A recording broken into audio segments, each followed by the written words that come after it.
already recording. Okay. Do you want to move that? Is that in the way? Oh, you're keeping it by you? What? You're keeping it by you? My feet work. No. Oh. Okay. Okay. Here we go. Good afternoon. My name is Pastor Darrell Toole. I'm coming to you live from Big Lake, Minnesota. And today we're doing another shop talk. Remember, when we're doing these Bible stories, God is always the hero. And so everybody in the Bible, they actually share good things about him and bad things about him. And my friend here, it turns out, picked out somebody who did some pretty rough stuff, didn't he? Yeah. So please introduce yourself. My name is Maddie. And your character is? Absalom. Absalom. Okay, in one sentence, tell me what this is all about. Absalom's story is all about pride and greed. He tried to take what was his, or take what was not his, and overthrow the plan of God, but his life ended with a violent downfall. Sounds like a tragedy. Really does. Yep. Really does. So what did you use for sources?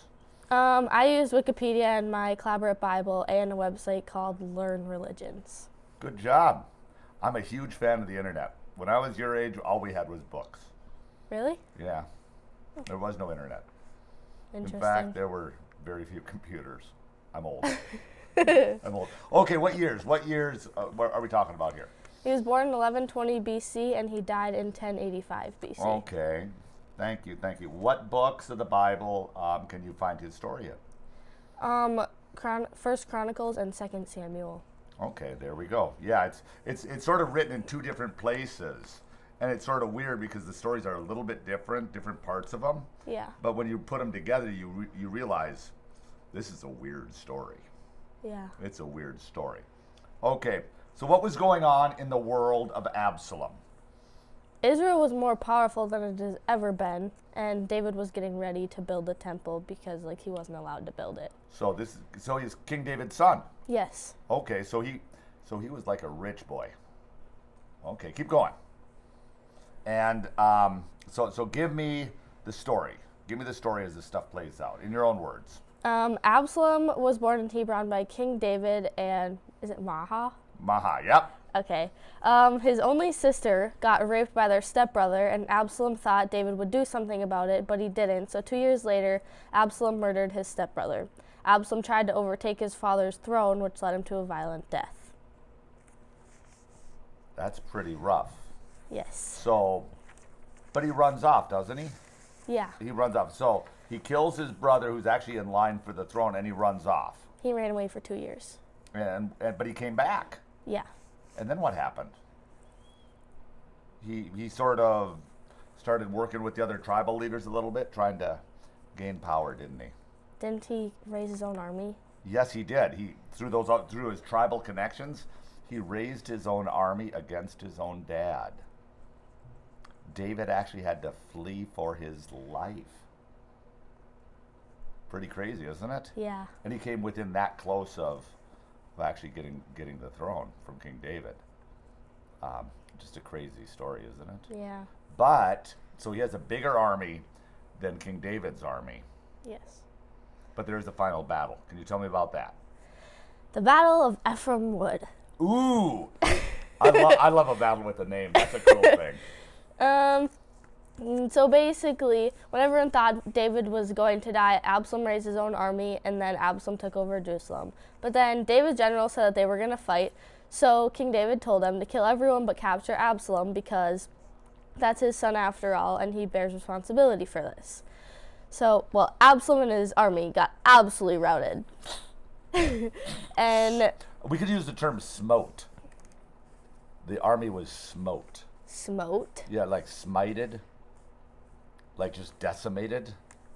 It's a good word. The army was smote. Smote. That's cool, isn't it? Okay, anyway, so the army is smote. But Absalom's still alive. Yes. But then what happens? He tried to sneak through some woods to get to the other side. That's where things went bad. What happened? His hair ended up getting stuck in a tree branch, and then David's side found out about that, so the general went over there and shot him 3 times with darts and killed him. And then they burned his body. Whoa. By the Yeah. way, in Jewish culture, you burn a body, you are desecrating it. You are saying really bad things. That's horrible.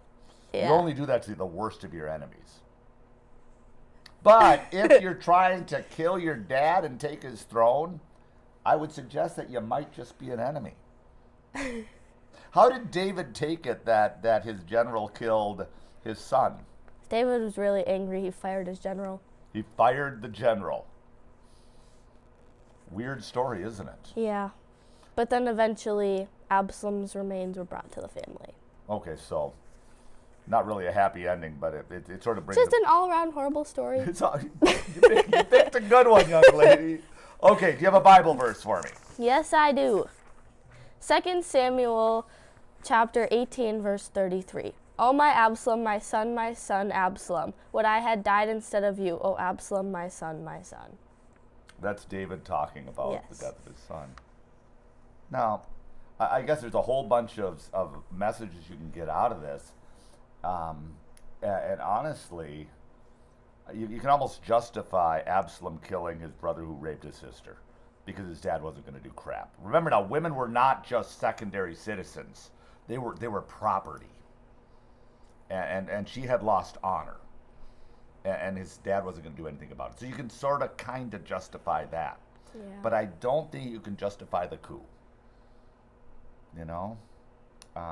And sometimes you make a bad decision and then you make another bad decision based on that first bad decision, and you make another bad decision. And this guy, if you read the stuff in Chronicles, he was tall and beautiful and destined for greatness, but he just made some really bad choices. Yeah. And so the bottom line is, make good choices. Yep. And good story. So thank you very much. I give you 2 thumbs up. Nice job, Thank man. you. Thank you. We're done. Perfect.